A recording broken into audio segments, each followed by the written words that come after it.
if you want a recording so you can share with others, just drop a note to Martina and we'll send you a link to the recording. I know some people aren't able to make it here, but they do ask for the recording so they can still stay in touch. So, well, good. Thanks for telling us about your town there. So some of us have met you before and have participated in Zooms, and others might be meeting you for the first time. Can you share a little bit about your life journey and how you got to the place where you're a pastor? Yes, the problem with me as a pastor sharing my journey is that I never stop talking, So if you give me a microphone, I speak for an hour. That's okay. Uh, so I will just try to share highlights.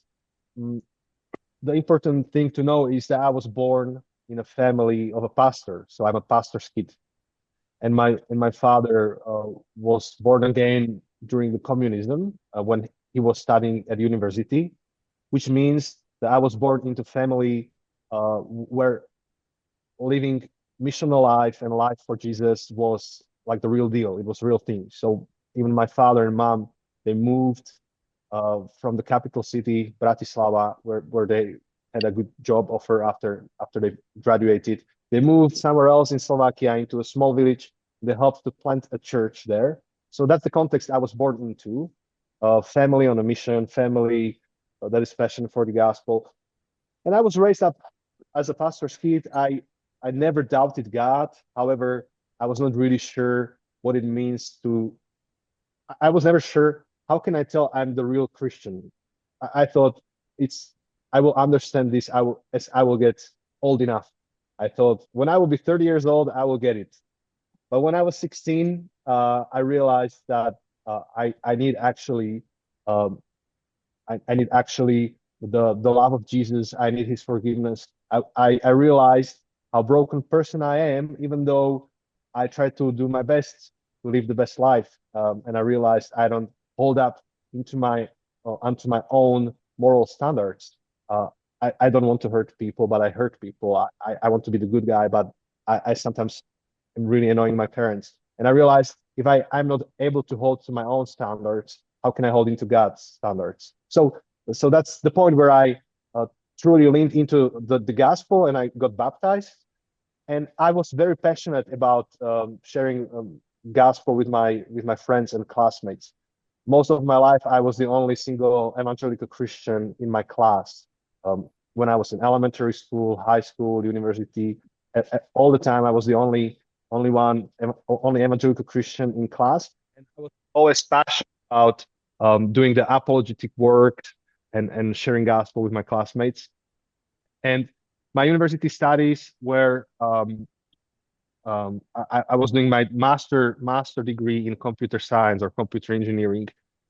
And towards the end of the university studies, I prayed prayer that God would lead me. And if He has any different plans for me, I'm open to change my plans or vocation or whatever God will ask me to do. And just to make it short, within 6 months, I felt and I understood that God is calling me to serve the church. And it was not only my recognition, but also my family's recognition and my church's recognition. And people around me helped me to lean into the ministry. 4 years after my graduation, I still was doing my business. I was doing websites and programming and designing stuff. And after 4 years, I leaned also during that time, during those 4 years, I was doing part-time youth ministry for the church. And after those 4 years, I went full time into ministry uh, as I recognized that what God gave on my heart is to plant churches. To me, that was a natural extension of youth ministry because generally churches in Slovakia they have a good youth ministries. The program for youth is pretty good. They have camps, they have a good teaching and all systems. But the challenge is what do you do with young adults once they leave the youth ministry programs? What do you do? And in our context, in our situation, and in my understanding, church planting is the answer for that. In our context, that's the best way how to engage the middle generation from 25 to 45, young families with a lot of kids, is to take them and church plant. So I got the blessing of my church to do go on this journey and become the church planter. So that's how I became the pastor or church planter. It's actually 11 years ago. 2014 is when I went full time. Great, great. And we're definitely going to get into that. And I know you're still working on church planning even now. Um, I know here in the States, it's probably not surprising that it's sometimes difficult to get news about Slovakia and what's happening there, but it seems like there's a lot happening in Slovakia right now in the last 12 months. Maybe you can just give us a little overview of what you're seeing there. Wow.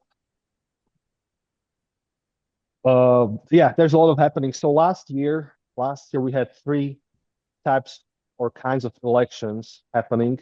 We had presidential election, we had like the parliament or government election, and we had the European Union Parliament elections. So three separate elections, three really hard times for our nation. We're not that different from all other Western nations that are democratic, and every elections is very heated up. The society is polarized because of that. And with the coming of social media and all digital technologies, the discourse or discussion that is around the election is very heated up, very toxic.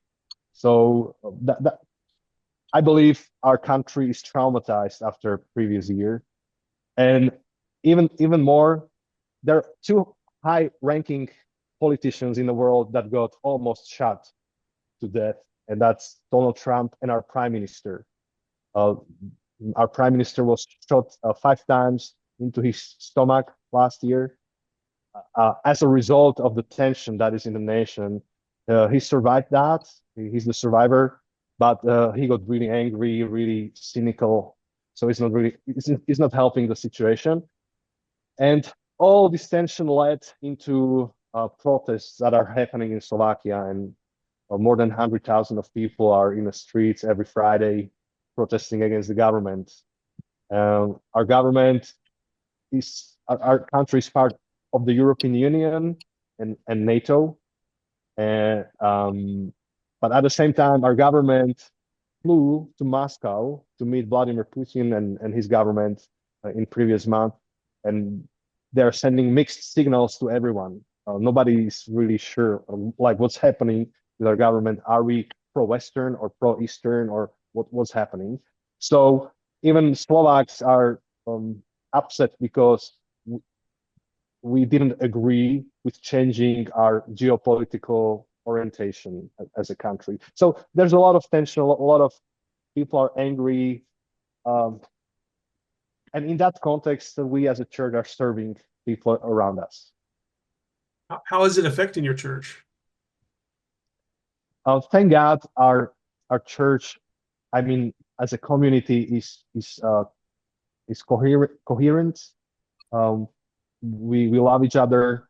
We have some guys that would vote different party than I would, but at the same time, we are working hard to unite ourselves around Jesus and the gospel and not the politics, even though we're passionate about politics. So inside of our church, it works well, but our church is in the context of wider sociological groups, and it's tough because people are angry. So anytime I post something online, I don't like posting online currently, but when I do, then it's heated, the conversation is heated, and I have to react. Yeah. And previous year, I became a part of the national board of our church. It's elected for 4 years. We have a 4 years rotations. There are 3 full-timers and some, I think, four volunteers from pastors, and I'm the volunteering pastor. And we as a board, national board, we have to deal with this on a greater scale. We have to answer questions, publish statements. People are asking us about the situation. So I can feel the tension more on a national level than on a local level. Yeah. Yeah, that is a challenge, similar challenges that we face here. Now, beyond your church, you also have an incredible ministry that 4D is a part of, and that's a podcast. And tell us about the podcast and how it came about and what are you doing with the podcast? Who are you reaching, and how are you reaching them? So the podcast is natural extension of our local ministry. We as a church plant, we focus on the people who are outside of the churches. So, or you would say that are unchurched. And even the name of our church is Church Behind the Church Building. As when you have students that are going to school, but they're not, they don't go to school, but they hide somewhere. So there are many people who are spiritual in our town, but at the same time, they're not they're not part of any church. So the name of Zakostolom, our church, reminds us we're here not to be a bubble, like post bubble of Christians, but we want to bring gospel to people who are spiritual or close to the church, but not in the church. And podcast came as a natural extension to that. In 2019, me and my colleague, co-pastor Jose, he's from Spain actually, and he learned Slovak pretty fast. We started to record the podcast because we realized that at that time, podcast was the new thing in Slovakia. So it has been in US for many years, over a decade. But in Slovakia, the key or crucial year was 2018 or 19, and we observed that many influencers are starting their podcast. And me and Jose, we are big fans of podcasts, so we thought, oh, that would be fun just to start a podcast and record something for our friends. Maybe 30 people would listen to that, and we didn't have idea that it will be many more people listen to the podcast. And our idea behind that was that it's two guys, two pastors talking about life, about convictions, about ideas, not and having that conversation recorded on a microphone. It's just two pastors talking on a microphone, and we realize that anyone can listen to that, and anyone can listen to what we talk about. We never do editing. We never do editor's cuts. We just press record, and then we press stop recording, and we record for 1 hour, and we just publish it online. And so in our minds, when we sit at the desk and we talk on a microphone, in our minds we have this image of us being on a square, on a city square in our town, and talking on a microphone on a city square where people of Žilina go or pass by and go to their work or shopping, or they just hang around. They have no clue who we are. They have no clue what we believe, or they disagree what we believe, or they don't know what we were talking about a day ago, but they're here right now, listening right now. And with this image in our minds, we talk about spiritual issues, and we talk about gospel issues, and we talk about psychological and social issues. And we have a good response from people. They claim, many of our listeners claim that we do a good job with building the bridge between the church world and the gospel world and Bible world and the world around us. So that's what we're passionate about, and we love doing that. Yeah. I know when we were talking a few weeks ago, you were talking about how it's not just you behind a microphone speaking to people, but now you've kind of grown that, and now you've developed materials and to help small groups. Tell us a little bit about how that's working. So maybe 2 years into the podcast, in 2021, or maybe even earlier, some of our friends, both from Czech Republic and Slovak, because the languages are similar, they were writing us testimonies how they use our podcast series as a material for their youth ministry. And this led us into idea of preparing PDF study materials for small groups based on our series. So we started to make that, and 40 helps us with this, because me and Jose, we have no capacity, no extra capacity to write a material. So we pay people to do that. Of course, we have some volunteers, but we also pay people to do that. And 40 is a great partner in this. So we have hundreds of downloads of those materials, both in Czech Republic and Slovak Republic. Even some teachers at schools where they have opportunity to teach Bible, sometimes they have this opportunity. They use our online materials to work with their students. Is it for those who aren't familiar with all that's involved with a podcast and marketing and putting the materials together, is it an expensive venture or what are I know you're getting some help from 4D, but you don't have to give us exact numbers, but just some idea of what's involved with doing something like this. Yes. So to answer the question whether it's an expensive venture, it depends. It depends. There are podcasts that have $1 million budget per year, but they have many full-timers. Our case is that we have a lot of volunteer work. Even Jose and I, we don't do podcast full-time, so that is a great that is a big difference. But it's two of us doing the talking. We talk and record. Then we have a person that edits the video because we have also a video, a version of the podcast. Then we have 3 graphic designers. One designs the website, one designs the materials, one designs the social media.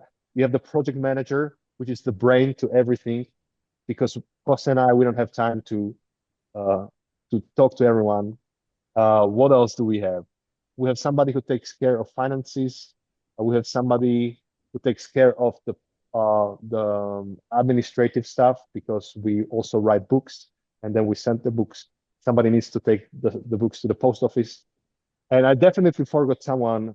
I'm not sure who. Yeah. We have also one person that actually rewrites our podcasts into the materials, the PDF, and we have one person that translates it from Slovak to Czech. And Nice. yeah, so it's 11 people working on this project. Well, How many people would normally listen to a podcast? You do it once a week?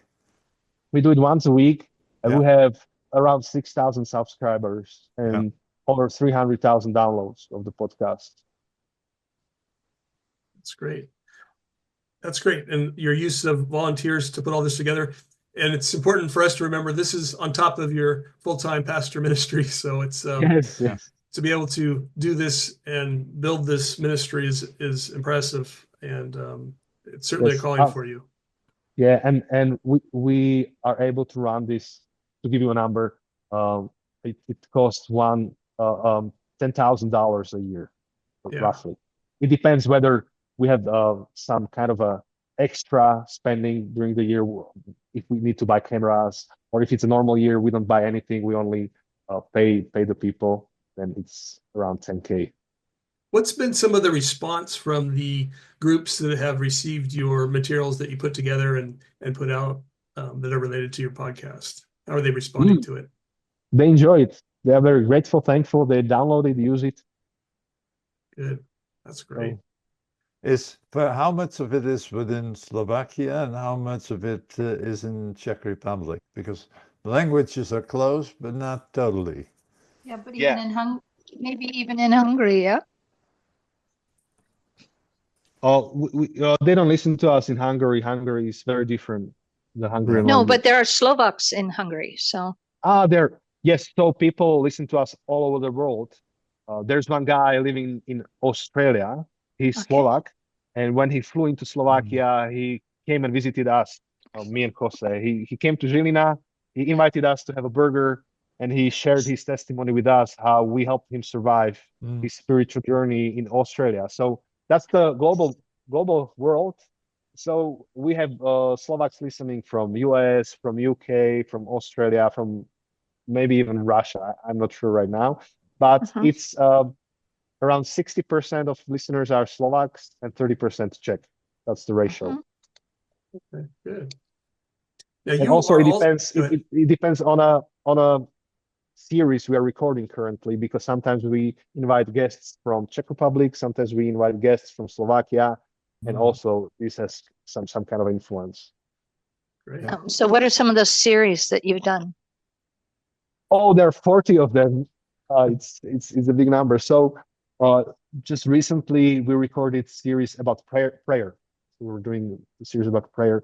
During the Christmas time, we recorded series about the Christmas story, but we were actually having a Bibles in front of us and we were reading the whole story, and we were trying to see how God was approaching different persons in a story from a different angle. The way God approached Mary was different way he approached Joseph, different way he approached magicians. So we do the topical series like prayer, or biblical series like Christmas or Book of Jonah. We also did a series about finding peace in a unrestful world. That was about peacemaking. We did a series about finding rest in a world that is hurried, or in a fast pace. Right now we're doing a series about how to translate this. Matja, maybe you can help me. How to translate snosti? Oh, that's a complicated word. I'm not sure how to translate. Describe. But it's a concept, so Yeah, it's a virtues. Yeah, virtues would be Okay. the word. So usually, Díky, Matja. Usually the church talks about the deadly sins. In Slovakia, it's strongly Catholic context, so people would know the deadly sins. But we have this idea with Jose that we shouldn't focus on the sins. We should focus on the opposite of the sin, like what are we heading towards to, not what are we running away from. So we're going through the virtues, and we adapt the old virtues that were described by the church hundreds of years ago. We are adapting that to the new understanding of the virtues. So let's say gluttony, is it the word? Like if it eats too much. In Slovakia right now, this is not a problem because everyone wants to live healthy. Everyone wants to eat healthy. We go to fitness. So that wouldn't be the problem. But there's a modern version of gluttony, which is unlimited spending of money or unlimited traveling throughout the world. And then we're saying that what we need to do is to think about where we can limit ourselves intentionally in order to live fuller life. So that's what we're going through right now. So we have this kind of series that would be either topical, like doctrinal or topical, then apologetical, then biblical, where we go through book of Bible, and then this lifestyle type of series. And then from time to time, when it's really needed, we record commentary to current situation. So when there was unrest because of the elections, we recorded a special episode about finding peace and being the person of peace in such situation. When the war in Ukraine started, we recorded a special series episode. When there was a shooting in a LGBT bar and they killed some people there in Bratislava, then we recorded episode where we were commenting on that. So from time to time, we do a commentary on a situation, and usually people respond that they're encouraged and thankful for our commentaries. You were also involved with leadership and training leaders or providing materials for leaders. So the first question about that is, what's missing? Do you see that's missing in terms of leadership training or orientation in pastors or young people getting into ministry in Slovakia? We don't have good pipelines, I believe. We have to build the pipelines because the leaders, they don't just pop up or show up. Usually you have a church that recognizes the leader. When he's not leader yet, the church needs to understand how to recognize the leader and develop the leader. And also, we don't have enough good examples of, well, that's not how I would put it, but we have to model the leadership in a modern context. And the future leaders need to see that it's doable, it's possible, and it's not terrible, so they would be motivated to follow up and become like someone they see or admire. So we need models, we need pipelines. One of the things we are missing, I believe, is books on leadership that are written by local leaders.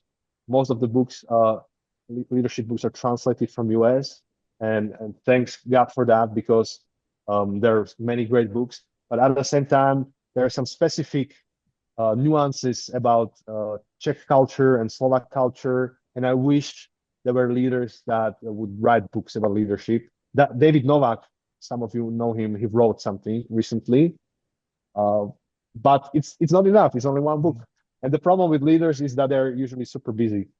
So they're the last person, or at least that would have time to write a book.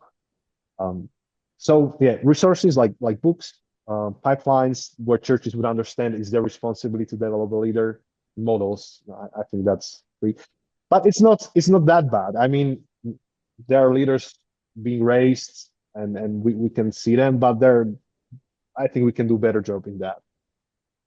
And are you able to reach some of them through your podcast or through other materials, or how are you helping in this area with leadership? Yes, so our podcast serves leaders in a way that we help them to talk about faith and Christianity with the people they serve to. Usually, leaders use our stuff or materials to talk to their small groups or their teams. For instance, we had Lukáš Targoš from Czech Republic, who is a church planter within the Assemblies of God in Czech Republic. And we had him on our podcast, and he was talking about the church, and he was giving some advices on how you can make the church more relatable and more like relevant, and how church can speak in such a way that people would understand. That's his passion. And I had response from leaders in Slovakia that were excited about the topic, and they used our podcast to study as a study material with their teams. So they were going through the episodes and talking about that. So in this way, what we do, we can take the leaders on our podcast, the leaders that don't have time to write books, but they will give an interview. So we take them on our podcast, and we suck their ideas and brains out of their head, and leaders can listen to that. Although we're not specifically leadership podcast, if we were, we would do it even more in a more focused and concentrated way. But at the same time, we have leaders on our mind when we record these seasons and episodes. And the Lukáš Targoš would be an example of that. Very good. Good. Now, you are also involved with camps, with Ambassadors Together through 4D. And what does that look like? Is that through your local church? Yeah, it's through our local church. We do summer camps, and we do the summer camps in town. We don't go outside some kind of a facility. We're in town, which means we serve parents that have to work during the summer break, and their kids can go to our camp, or to our camp. Mm-hmm. And because it's in town, the parents from our church can be involved in a camp because they don't have to take a week of vacation and travel somewhere. They can commit for a day or two, and 15 parents from our church are committed to serve some time during the week. So yeah, we do this camp. It's for kids from 6 to 12, or 6 to 11, 6 to 12, and like big percentage of those kids are unchurched, from unchurched families. So it's an outreach effort for your church to be able to Yes. bring in kids who otherwise wouldn't go to church. Yes. Great. But at the same time, it's meant for our kids to be discipled, but Yeah. they're discipled in a natural way, because part of discipleship is to bring their friends and share Jesus with them. So yeah. And it's only February, but have you already started to make plans for this summer's camps? Yes, we started making plans. So I'm in touch with Gabriel, and I will share our plans with him. Good. Excellent. That sounds great. Now, you started talking about your desire in the area of church planning. And I know that you aren't just focused only on your own church, but church planning around you. What does that look like? How are you working towards building other churches in the area? Yes, so the place we need to start with developing church planting is taking care of the local church and show everyone that it's possible, even though it's super hard. The church planting in our context is very slow. The rule of thumb is that it takes you 7 to 10 years until you make a stable, functioning group of people, which is different number that you would have in US or in big European towns or cities like Prague or Brno or Paris or Barcelona, where the time frame is shorter. But in our size of cities, it's 7, 8, 10 years. So the first thing is to survive and to be an example and a model. And then the second thing is to be part of a network where you can serve people around us. So I'm a part of several networks. One is the Mayak network, which is the network of Czech churches. Maybe you know some of them. Setin, Olomouc, Brno, Třinec. It's the area, and we are part of that. But on a national level in Slovakia, I'm also member of a work group within our church denomination that supports church planting, and we have developed, we call it ABCDEF. A is system of assessments. We can assess future church planters and help them prepare for that. B is basic training. So we prepare, we have materials and content we can give to teams and church planters. C is coaching. We have trained ourselves in order to be better coaches for the planting teams. D is discipleship. We realize that church planting team needs to be discipled as well, because church planting is spiritual endeavor, not only organizational. It's both. So we need to be discipled, and we need to know how to disciple people in 21st century in our context. E is education. So we're committed to long-term educating ourselves in church planting. F is finances. So we have a church planting fund or foundation fund where we can pull in or grow in some money if there are people who would like to support that. And what is E? This is E, F, G. C, D, E, F. No, it's not. It's F. It helps me to remind me. Yeah, the letter F is the last. Good. We've got lots of people here. I wanted to make sure we have plenty of time for anyone else to jump in. And if you have questions or just maybe give Janči some encouragement, he is working hard over there. Okay, so Janči, how old are your kids now? Oh, so my son or our son is almost 12. He will be Okay. 12 in 2 months. Yeah. And our daughter, Christina, she's 9. Okay. Let me see. Maybe I have a picture of them that I can share. And I thought your wife, was she still teaching school?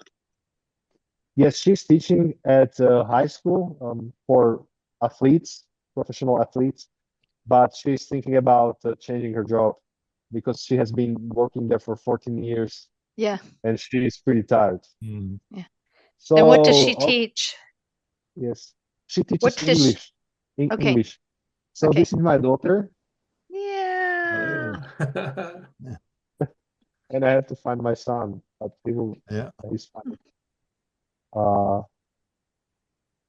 Let me see.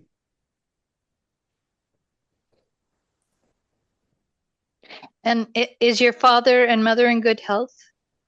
Yes, they are. They're actually on a vacation somewhere right now. Good. Okay. Yeah. Okay. Give them my greetings.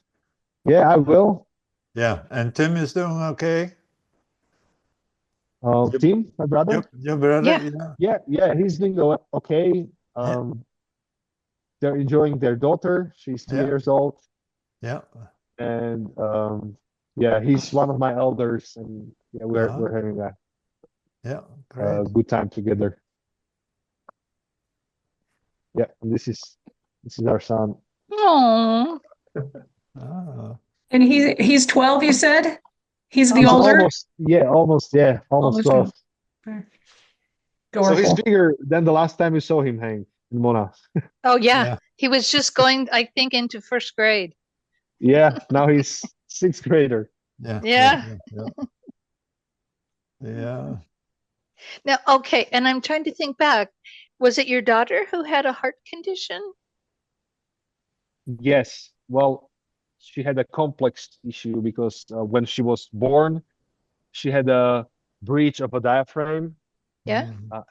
Even before she was born, when she was when my wife was pregnant, and because of the breach of the diaphragm, the intestines went to the part of body where the lungs are. So her the heart and lungs were under pressure during the last stage of pregnancy. So nobody knew what will happen after the C-section, and everything is okay right now. But that was Yay. that was the thing with, and it was related to heart and lungs as well. Okay. Mm-hmm. Yay. Wonderful. Yay! And now she's super healthy and she's running. She's running fast and Yeah. she did some running competitions. So Yeah. Nice. Hey, Yancy, yeah. Hi, Chuck. Heidi, I've got a question. You didn't talk about it today, and I always find it so interesting. Tell us about Slovakia. It's a very Catholic country. And of course, your Yeah. other podcast group is a very agnostic country. So how does that work with your podcast? How do you work with all the different types of people?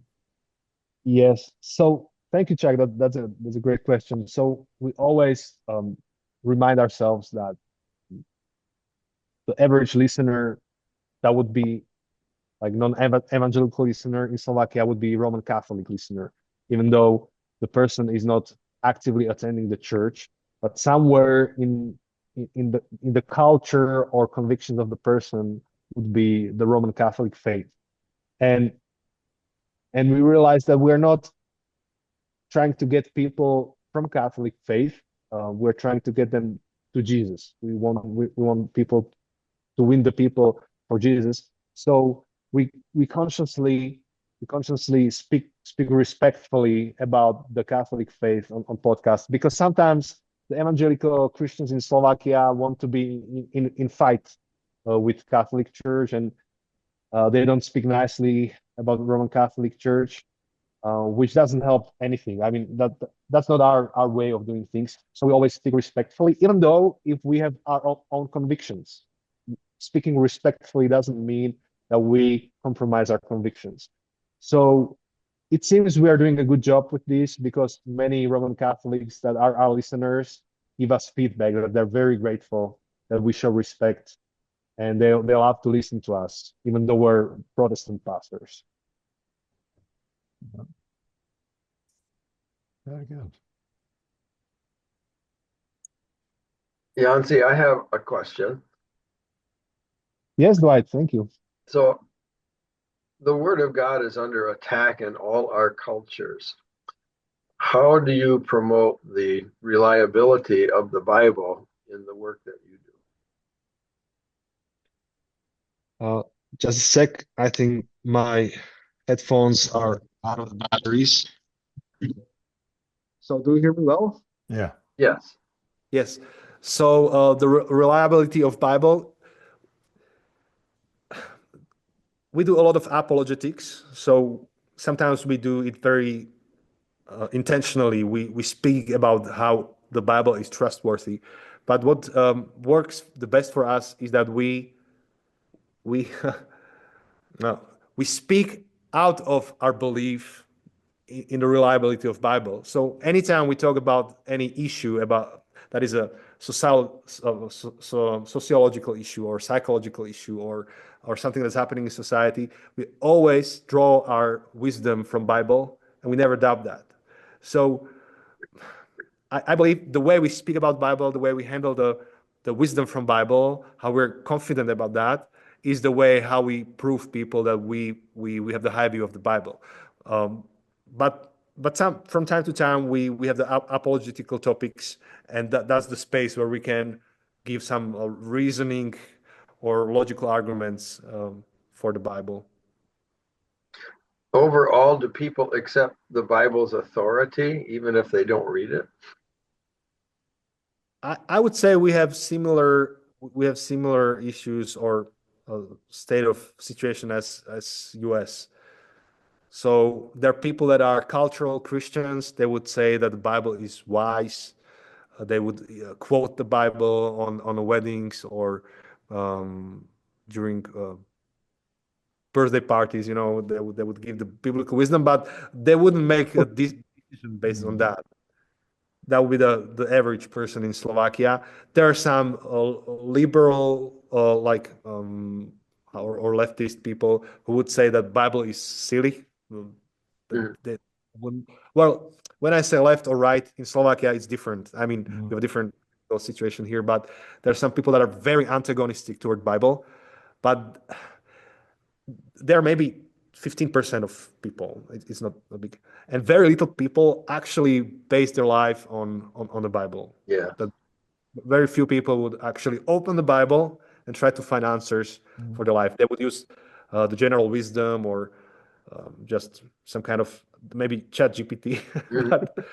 Well, in Bangladesh, where I serve, there's a high regard for the Bible in the Muslim and Hindu cultures. Oh, They see it as a holy book.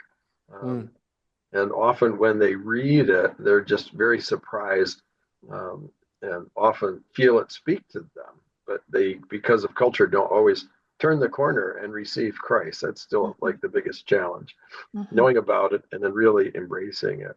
yeah. Yes. So our situation is different. The average Slovak would have it as a heritage, cultural heritage, but they would think it's irrelevant, it's outdated, it's boring. So when we think about Bible in a way that is compelling, that is actually eye-opening, then people are surprised that they actually like to listen to us talk about Bible and biblical truth. And the line we always read at the beginning of our podcast is that we try to find the wisdom that was forgotten by the society, all the wisdom forgotten by society. That's the line that repeats every time we start a podcast. So that's what we do. We dig into the Bible and show people that it's not boring. It's still cool. You can rely on that, and at least as good as other books you can buy in our stores. Wonderful. But Janči, it's interesting, isn't it? Because Slovakia still has more of a spiritual embracing than Czech. Yes and no. I used to say that Czechs are more sincere about their faith. Or not, Yeah, there is no God. As Slovaks say they are Christians, but they live like there is no God. We are practical atheists as a nation. Do you run into Eastern Catholic or Lutheran background people? Yes, so it depends on the region of Slovakia. Yeah. There are some regions in Slovakia that historically are Lutheran. They're heavily Lutheran. Yeah. But it's a little bit complicated because in our country, we always had to accept the religion of our emperor or ruler. There were always some kings or emperors, and they told us what to believe. So one time, the same building was the Roman Catholic Church, and 50 years later, the same building was the Lutheran Church. Very, very complicated. But the Roman Catholic Church is the largest in Slovakia. The second largest would be the Lutheran Church. But still, Roman Catholic Church is 10 times larger than the second largest Lutheran. Now we have some Eastern and Orthodox, but they're more in the eastern part of Slovakia. In Žilina, it's basically mostly Roman Catholics, Lutherans, and some crazy evangelicals like us. Yeah. And you got a Korean church. Yes. We have a Korean church. Yeah. They don't have a pastor right now. Yeah. The last one they had went back to Korea, and it's tough for them. But now, why do you have a Korean church? Because of the Kia car plant, car factory. So when they came to Žilina, they brought the pastor with them, or the Korean church sent the pastor. It's actually quite complicated group because it's a combination of Baptist and Presbyterian. It's not a monoculture. They have at least 2 or 3 streams. It creates very complicated situations. I don't envy the pastor. Interesting. Can you share with us some of your prayer requests or ways that we can be praying for you and your ministry? Actually, developing the leaders. That's what our church needs right now. Everything is doable, everything is replaceable, but not having enough mature leaders, it's a pain. And as a church plant, we grow leaders from zero. we have this like Yeah. saying in a church planting in Slovakia that the future leaders of the church are drinking in the pubs right now. So you have to take them out of the pubs and make them leaders. Mhm. And it needs a lot of patience and encouragement. So we're in the process of that. So if you pray for our church, pray for the church, please. And for us, Janči, Yeah. is there any seminary training for them? Or is it There just is. unofficial spiritual training? Well, there are some courses they can take. We have a seminaries as well in Slovakia, but those seminaries are for future professional pastors mostly. Usually, the leaders we want to engage are young families or parents of kids. Very busy part of life, very complicated. When you have sick children, then you disappear from church for 2 weeks or 3 weeks. It's perfectly normal because that's life. And we want to work with people who are in their most tough time-wise, tough season of the life. So we're experimenting with that. We're working on combination of the offline studies and online studies. So we record e-learning materials, which those people study at home, and then we take those people into a small group and we discuss in offline. But yeah, so this is the whole prayer request, and then our family prayer request would be the job of my wife Jana. Yeah. She would like to change the job or switch jobs this year. So she never did anything else but teaching. She's a teacher. With all her being, she's a teacher. Yeah. But she needs to change. What is the topic she teaches? She teaches English at high school. Yeah. And that's the high school for future professional athletes. It's a very specific, very tough environment because whenever they should study, they say they have to train and be outside. So yeah, it's very specific situation. Yeah. And she loves teaching, but recently she had acidic reflux, and she can't get rid of it for a year, even though she's trying all kinds of meds and exercises. But she was perfectly fine during the Christmas time. They had 2 weeks off, and she was fine. And the very first day she came to school, it began again. So now she realizes it might be caused by a stress, because that's a very stressful environment. So that's the main reason why she needs to change the job. And if she gets better, maybe she can get back to education. Yeah. Thank you. Warm greetings to her. Yeah, I will send. Thank you. Yeah. Good. Well, Janči, it is so easy to listen to you. It's already been an hour, and it's Wow. we can go 2 or 3 more hours. Okay. But I'm so encouraged by your ministry and hearing about how God is using you there, and we're certainly happy to be a part of that here.